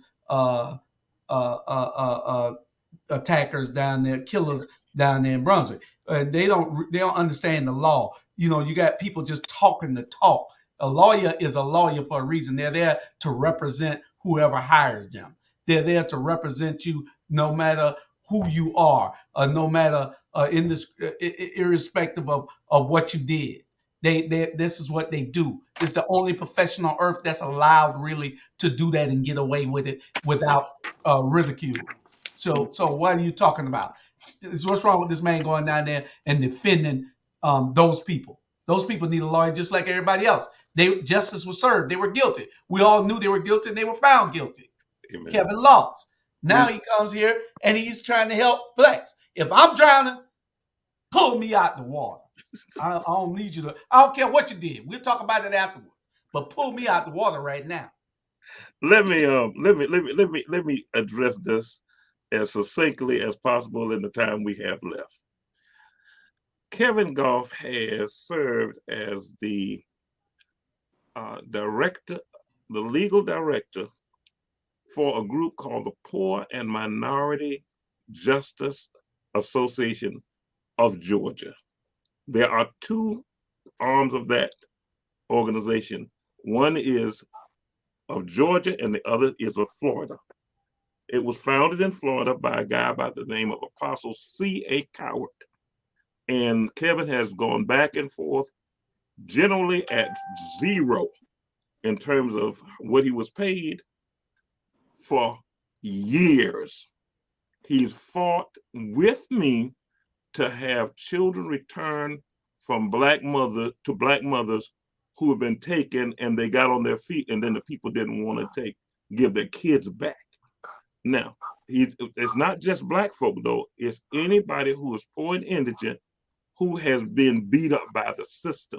He's done this without pay or praise for the last 7 or 8 years. Now, he actually called me when he was considering taking the case down in Brunswick. I said to him, take the case because I believe that every person accused in these United States should have competent representation, and he is a competent attorney. Now, why would he then jump up, act a fool, tell the people he don't want no black preachers in the court? And I have an answer for that. That's just a fact. The law wasn't on his side. The facts wasn't on his side. And he tried to start throwing stuff against the wall to get a mistrial. That's exactly what happened. Now, having said all that, does anybody want to go to court with a coward lawyer? With a lawyer looking around to see what other people's opinions are going to be for him after he finished fighting? I knew this about him because I've been in court with him on a dozen cases, maybe 20 cases. And I've never seen him go to court and not make the judge mad. So do I want him to help us with the weeping time? Yes, I do. I brought him before the group. The group actually voted in a meeting. And some of the people who voted in the meeting are now second guessing it because other people are picking at him. And now they're nervous about, listen to the stupidity, how they gonna look if they're going along with it. I'm not caring about how you look. I'm not caring what people thinking about you. We're trying to save a part of our heritage for posterity. I don't have time. And here's the real clincher. Go get us a lawyer. Go get us a lawyer. Do what we tried to do. Because we understood using a white lawyer for this case might besmirch somebody's sensibilities. So we tried to get black lawyers. Find you one. Mm-hmm. Find you one. I got it worse for you. Let me tell you how flat I am. Kevin stood in front of them and said, I will do whatever Leonard say for me to do. He said that in the meeting. If you all find a lawyer and willing to pay him, because the Weeping Time Coalition, because this is public record, paid him $3,000. Me and folks who help me do stuff will pay him the rest, and I'm not telling you how much it is. You can't get it out of me. Now, he would work for just about free for me. We got that kind of report. But I want you to understand something. I wouldn't take advantage of him that much. The point I'm saying is, we asked name brand lawyers that you all know, black and white, and we didn't get nobody. Get somebody competent to replace him. He'll be out of there. Case closed. Yeah. But Dr. Small. But he was voted on in an open meeting by the Weeping Time Coalition, and one lady in the meeting, C.J. Carey, said she didn't want him. Everybody else went along. Yeah. Hey, Dr. Small, Yes. can you get a people that some of the people, young people, old people really don't know? Can you give us a little bit of history within 7 minutes about the Weeping Time? The Weeping Time was the single largest sale of enslaved people in the history of the United States, which makes it, as Kevin said in his interview yesterday, the most iconic historic place in our region, if not in the state. I want you to think about that statement. It is the site of the single largest sale of human beings in the history of the nation. How can you even consider letting someone build there? That doesn't make any sense. And the rules at law is that if the area was associated with the sale, that's the law, how it reads, verbatim punctuatum, then it is to be preserved. When they finished their report, they realized that this place where 429 Black folk were sold over a 2-day period was actually in the report, though they said in the report that this wasn't part of the land, the items, the information in the report proved that this was a part of the land. That's why we simply want the report to go to the preservationists. They said they were going to send it to the Preservation Division for review. They didn't send it to them. They did not send it to them. And they sent it to the Archaeological Division. The lady wrote back, she did not rule on historical or archival relevance. That wasn't her, that's not what she worked in as an archaeologist. And so, ladies and gentlemen, we have a good case. We need to take it to court. If we don't win based on the facts, it will be because of politics. But give us our shot and let us go with a lawyer who's bold enough to make the argument. We don't need anybody tiptoeing, looking around, seeing whose side they're going to be on next month. You already know from watching him, he's not looking around to see what case he's going to work next week, whether or not he's going to get business from certain people. He lives on St. Simon's. He's got his own money. And guess what? He can speak just like I speak. I haven't credited anything for decades. So I don't need the system. And he doesn't either. He doesn't need the little bit of money we give him. He really doesn't. I know personally. I've been working with this man for 10 years. He defended a young boy down in Scriven County that they were going to give him a felony sexual assault when he didn't deserve it. He fought and got the thing cleared. He defended a group called the Statesboro Five from a little side of the street church up in Statesboro that the system was beaten up on. That was earlier this year. He got the DA to drop the charges because he came in blazing like he does. And he does that whether it's a big case or a little case. I've never seen him, and I've kept telling the group this, I've never seen Kevin Goff in court where he didn't make the judge mad, ever.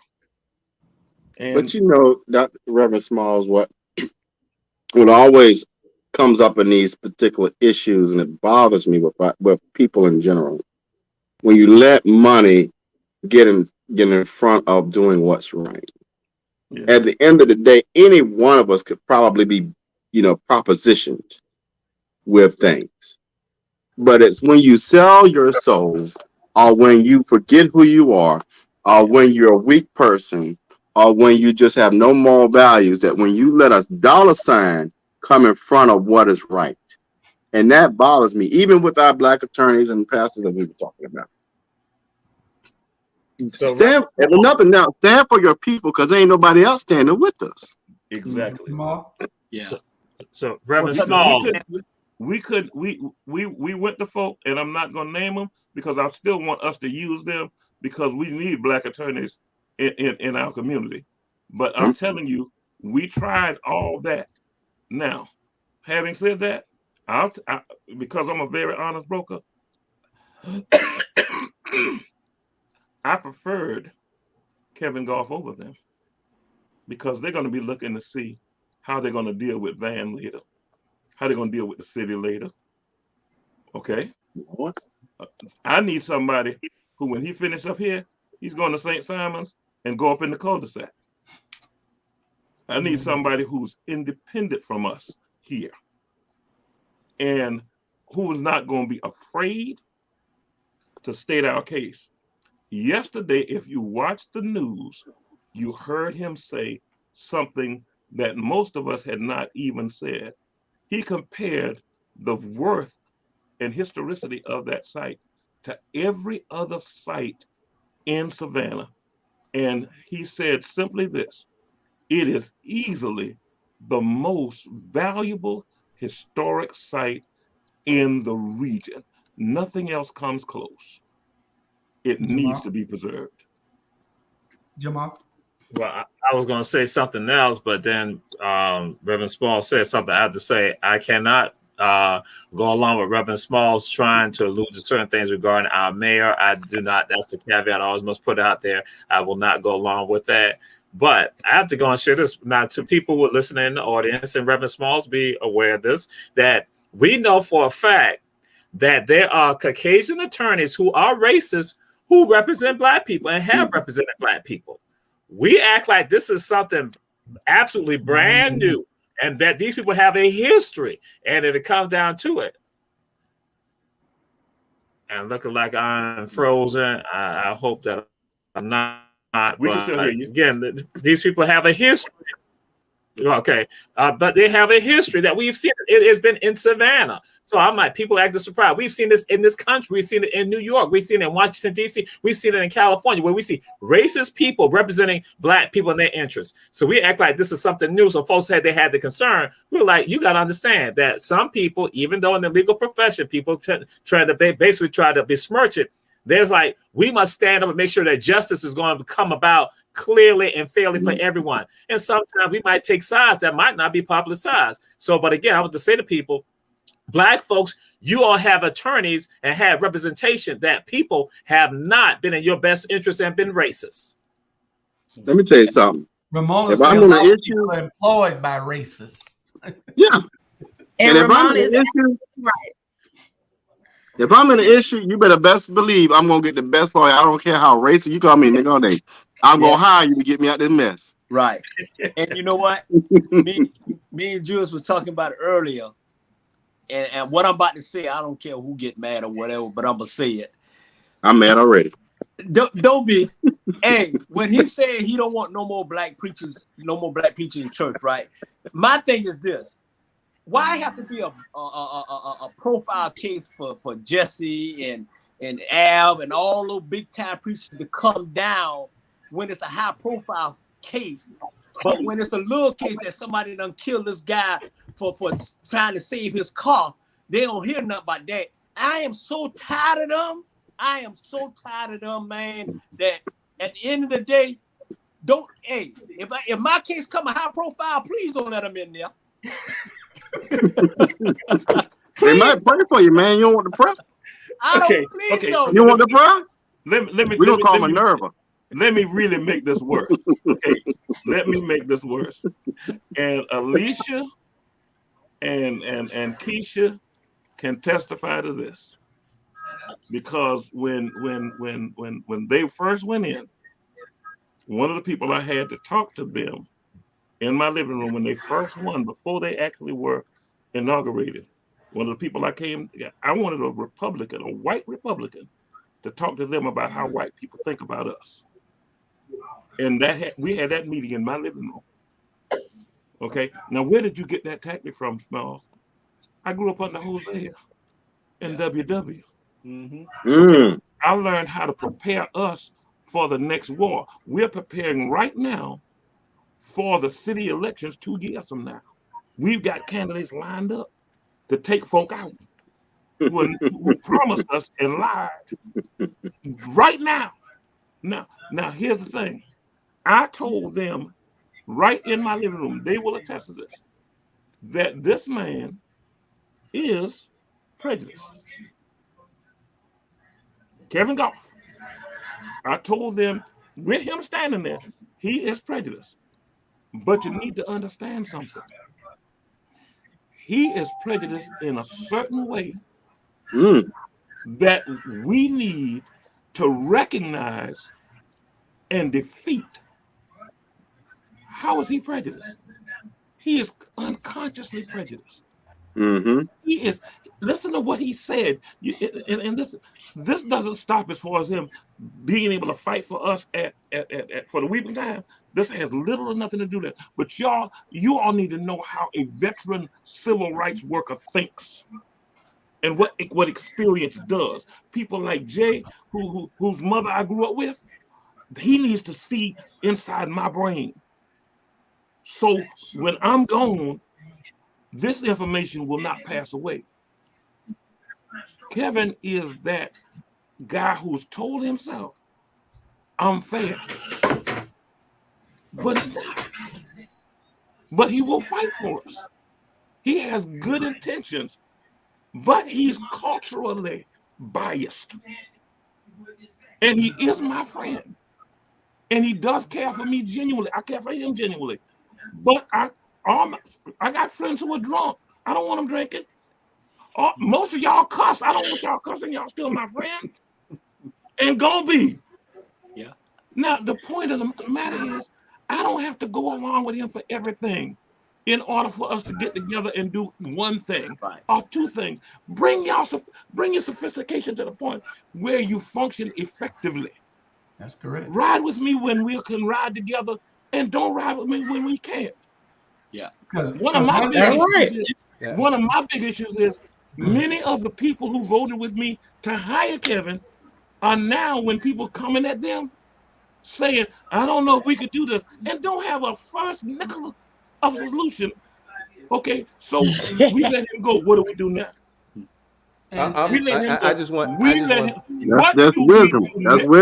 That's wisdom. I just want to let it be known that even though, I mean, Pastor Smalls knows my mom very well, and that's why I know that brother very well. I just wanted known the only reason why I came on here is because I haven't seen Bernard after dark in 3 weeks, and he normally will call me, text me, write me, but he ain't mess with me the last 2 or 3 weeks, and I just want to make sure I came to let him know that I had to come on here to peep this out. But Brother Smalls, Dr. Leonard Smalls, I agree with you wholeheartedly, my brother. It's time out for the shenanigans. I mean, anybody who's willing to move the narrative forward, I'm all in agreement to make it happen. I mean, I agree with you. I know every black lawyer in Savannah, Georgia, and I guarantee they are so scared to lose their privilege card that they're not willing to take this case on firsthand. And some of these people are my friends, my longtime friends from when I was in school, and they probably gonna call me after this right here and say, Jay, why would you do that to us? However, I'm just being real and honest. This case is a matter of importance, not just to me, but to my child, because they already stripping us of all the history we already got. And if we don't have history to pass on to the next generation, when you don't have history, and to Ray, you done said this 1,000 times before, if you don't have history to pass on to the next generation, they will fall prey to anything brought to them. And it's so important for us to document. Let me tell you something that happened at the press conference yesterday. And I'm going to try not to cry through this. I walked up to the press, to City Hall yesterday, and I saw this big guy standing there. Young guy, I've not seen him in our meetings. But the closer I got, he was my grandson. Oh, God. He's my oldest grandson. He's 29 or 30. I can't remember now, but they're going to beat me up about that. And he's never been, because I told my family to stay away from these things, because if somebody was to come up and harm me or something, I can't defend them and save myself at the same time. I'd have to run toward an assassin if my wife or my daughter is out there, and I've had those threats, as you all would know. So here's the deal. My grandson just showed up. I didn't ask him to come. Praise God. But that, you know what that means? That means he got the message. He got the lesson. Now he know he wasn't supposed to be there. Sometimes my wife will show up to things and I'll run her off. Julius has seen me do that. And because I'm that target, I've been that target. We've had those threats. We've had the bomb threats. We've had the assassination threats. We've had all that for 40 years now. And so I'm not going to be afraid of a few quote unquote Negroes who are in the chatter box over here who didn't walk with me one step when I fought back a fire attacks. Didn't show up. When me and Russell Johnson, two people was walking up down in front of City Hall. Because the other thing is, I don't wait till the crowd get behind me. Absolutely. Absolutely. Okay. Thank you. Okay. Yeah. Too many of our quote unquote preachers and wannabe leaders see where the crowd is going, and then they run around in front of it and talk about their That's where they want to be, wherever they at. Let me tell you one thing that I can be grateful to Mr. Goff for. Mr. Goff motivated more black preachers to show up at the courthouse in Glenn County, Georgia, than I've ever seen show up for anything racial in my whole born put-togethers. I've never seen that, except at the March on Washington. I've never seen that many Negroes out there in collars and suits. Some of them was in wheelchairs and on walkers, standing out there. I wish to God he'll do it again, because the only way you move some of our preachers is to put dynamite under them. But you know what, Reverend Small? I told I don't Julius even think today. they'll move you put dynamite on them. I told Julius today. I told Julius today. I said, if every black attorney and black pastor got behind a week in time, you wouldn't even have to go through what you're going through now. It would be over. I said it. But they running behind Van. That's the problem. Jamal's homeboy. But the thing is, Pastor, one thing these people got, the viewers got to understand also, is that when Kevin Goff was down there defending Roddy Bryan, you were rooting against Kevin, and he's your good friend. You better believe it. You better believe it. Wait a minute. Worse than that. This is the law. Look, because I was sick at the time. I was sick. I had pneumonia. And I was in the hospital up in at Emory. I went twice during that time period, and the second time he was actually in trial. So he would call and ask my wife how I was doing and stuff like that, because he's the one who can do that. But here's the difficulty. I told him, you gonna lose. You don't have the law on your side. You don't have no facts on the side.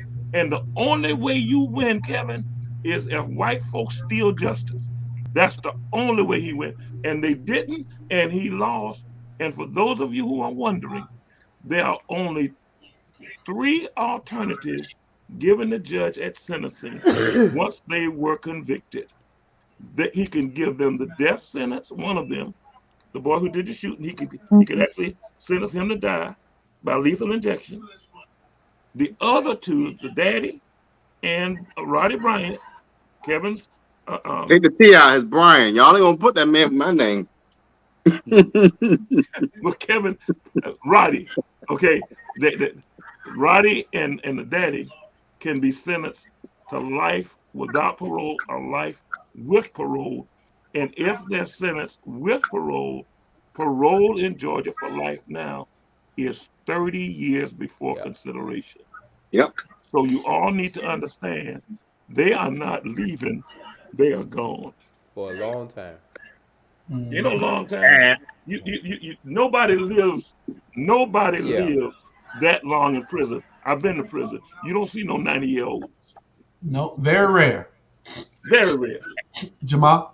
And I was saying, I ran for First African to get to the press conference on yesterday. I ran all the way from First African to get to the press conference on time for the press conference. And when Reverend Smalls were out front of the city hall protesting with regard to the fire tax, I dropped my daughter at work on Bull Street. I got in the van, saw him. I turned the van around, and then that's when we filmed it. And then that went on WSAB and all that. So that's why I told Reverend Smalls yesterday, for him to be victorious, he got to have a warrior in his camp. He got to have a warrior in his camp. I told him that on yesterday. That's why he got Jay. Bernard. That's why he got Jay in this fight. Right. You got to be a warrior. Jones, you got to be a warrior. Whoa. What did you say, Hall? You got to be a warrior. But you know what? The one thing about a knight, see, we got armor. So we got armor on us, so we good. You can't beat us. I ain't got nothing to say about that. To be a blue jacket, I don't even know what that is. They can sting you, but they ain't gonna do nothing. As a blue bee. Okay, let me go ahead and tell y'all now. I'm a fess up. There's no such thing as a blue bee. Okay. What about a yellow bulldog? We just make that up. That's all. What's that at the bottom of the screen? What's a Woodsville? What's a Woodsville, Jay? See nothing. I can't see nothing. I can't see nothing. It's not coming through. It's not coming through. It's not coming through. And we talking about diversity. Isn't Jenkins mascot a little bit edgy? That's a little bit out there, ain't it? What? We talk about Atlanta Braves. I'm just saying. I'm back on top. Right. We don't care what y'all think. We keep what we got. We don't care what y'all think. We don't change. We ain't scared. We warriors. And if I was still young, I'd steal the Indian again. You know what? One thing about us Tucker Wolverine, we don't have to walk around and want people to praise us. We already. Y'all are the X-Men. So Jamal, you ain't gotta keep doing that. We hear you. Hey Jay, Bulldogs have a bite. I've been, going through a little something. Man, big bro, you ain't gotta apologize to me, man. But I did send you some shout out, but you ain't sending them back when you were doing your live. That was the same day we did the thing, man. That was the same week that you did your last. I did my last. Right, we got and I was trying to comment on the other day. I was trying, Julia, let me in. Julia talking about that was a pre-recorded show. It looked good, don't it? I said, man, shut up, man. I'm watching TV and watching it. He texts me talking about let him on the show. I said, that's a record, man. Hey, that's what I did. That's what I did the other night. I was on your show. I was like, man, I was trying to talk to you, right? And then he said, that's a rerun. I saw. We got 3 minutes. Pastor Smalls, you want to give us a closing for to talk to those people for 2 or 3 minutes, 2 minutes, so I could close out with the last minute. Okay, I can do that exactly like you said. I want everyone to understand something. The way is not paved. The friends are few and fickle. And sometimes you'll have to do things by yourself. Amen. Have mercy. We come from a tradition where 1 or 2 people would often simply figure out what was right and decide to do it, even if they had to do it by themselves. I grew up with mentors, trailblazers, W.W., Finney, Reverend, Lord have mercy, L. Scottsdale. I lost friends along the way. Robbie Robinson was blown up. Blown up. Mm-hmm. I stood in the street while they brought my friend down in pieces. His body and blood scattered in the ceiling of his office. I saw this. We've got scars in our hearts. We've got blood in this thing. We've got skin in the game. Now, why would a person born in privilege, and I've never been poor in my life,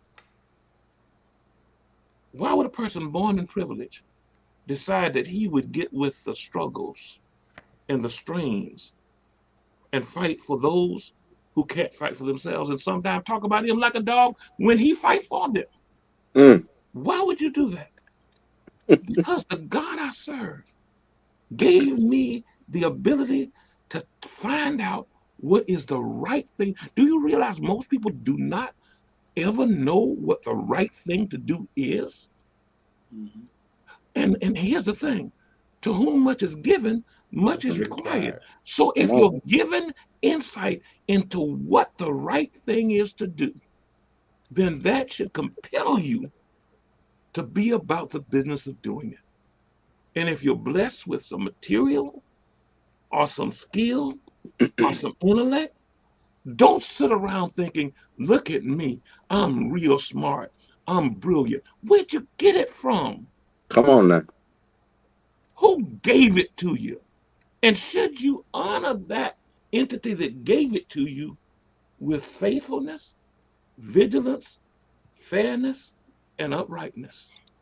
Now, I'm saying this to the people that I could see on the screen. You've never heard me curse. You've never seen me lie. I don't steal. We walk upright. I don't run around on my wife. I'm not fresh. I don't gamble. I don't even play the lottery. And I like money too. But what I need you to understand is I like righteousness. I came out of the streets selling us, girls, tricking us, con game, killing us, selling drugs. And I didn't come out to still be a crook or to still take advantage of folk. I changed. So I'm not bragging. I'm just grateful. I'm not all puffed up. I'm humble. I'm glad that somebody listens to me.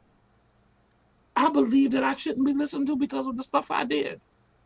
But now that I've been redeemed, you're not going to stop me from doing what I know is right at this point, simply because I'm grateful. I'm done. All right. Thank you, Pastor. Nobody else get to close tonight because I got to close out because if we go over 2 minutes, I cannot re-air. Or if we go over 2 hours, I cannot re-air this show. So I'm not even going to play the closing tonight. That was a great closing. Tell everybody good night, goodbye, and we will see y'all a little later. All right. Amen. Peace. Love y'all.